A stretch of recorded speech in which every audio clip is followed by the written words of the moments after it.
What is up, guys? Here with the 43rd shelf of my action movie collection, starting with Deepwater Horizon.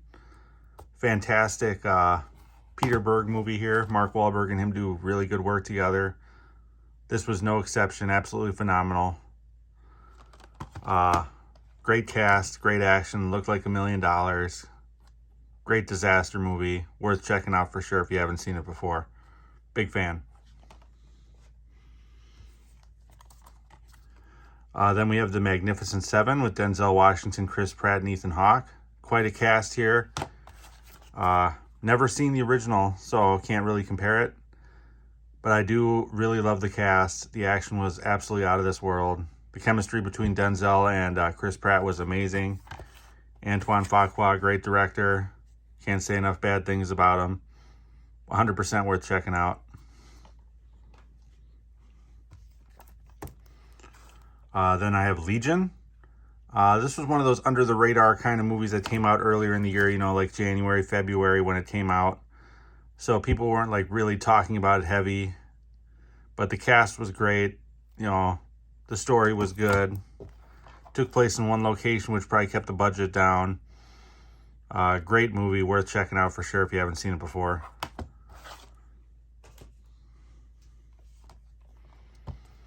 Then we have Limitless with Bradley Cooper and Robert De Niro.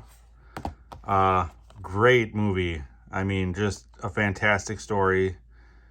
What would you do kind of thing. Government coming after a guy who's got a pill who gives him, full use of his entire brain, which makes him smarter than everybody else. Super, super interesting. Loved it.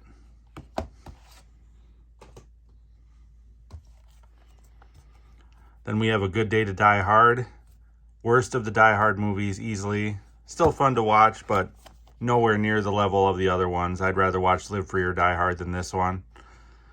I don't know, I think whenever a franchise goes to, let's bring in the younger generation and have his son in it, and have his son be the main character, is always kind of a death blow to any franchise. They come to see John McClane, not his son. So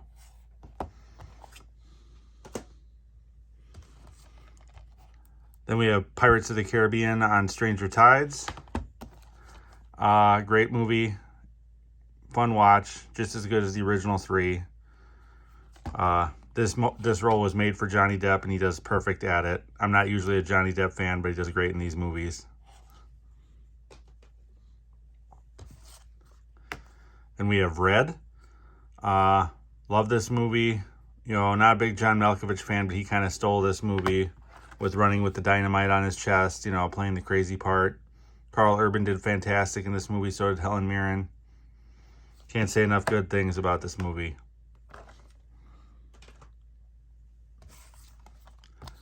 Then we have Red 2. Ups the ante on the first one and just as good and just as funny.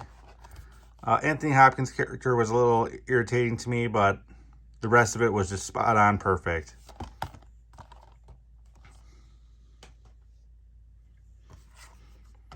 Then we have Takers. Amazing young cast in this one too. Can't say enough bad things about this movie either. This is one of my go-to action movies as well. Absolutely love this movie. Definitely need to check this out if you haven't seen it before. Everyone gets equal amount of screen time. No one is made to look bad.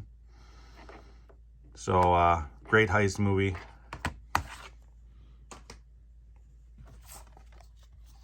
Then we have The Equalizer with Denzel Washington. The first probably hour and a half of this movie were kind of slow, but it was setting up all the characters, which made you invested in the end. And the last 30 minutes of this movie when he was fighting the guys in the Home Depot were probably the best 30 minutes of a movie I've seen before John Wick came out. And I had never seen John Wick. I believe John Wick might have come out either the same year or the year before, at least the first one did. So, and I never saw John Wick until John Wick Chapter 2 came out. So, up to that point, it was the last 30 minutes of this movie were probably some of the best in the action movies I'd seen in recent memory.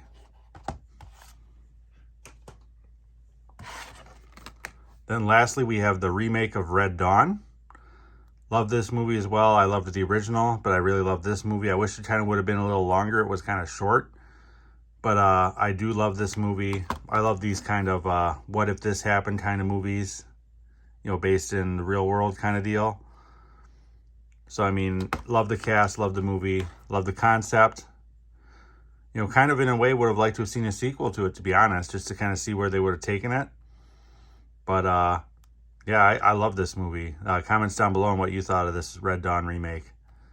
But that does it for this shelf. If you like content like this, please like and subscribe. Your support is much appreciated. I'm also over on Letterboxd. The link to that is in the profile of this channel.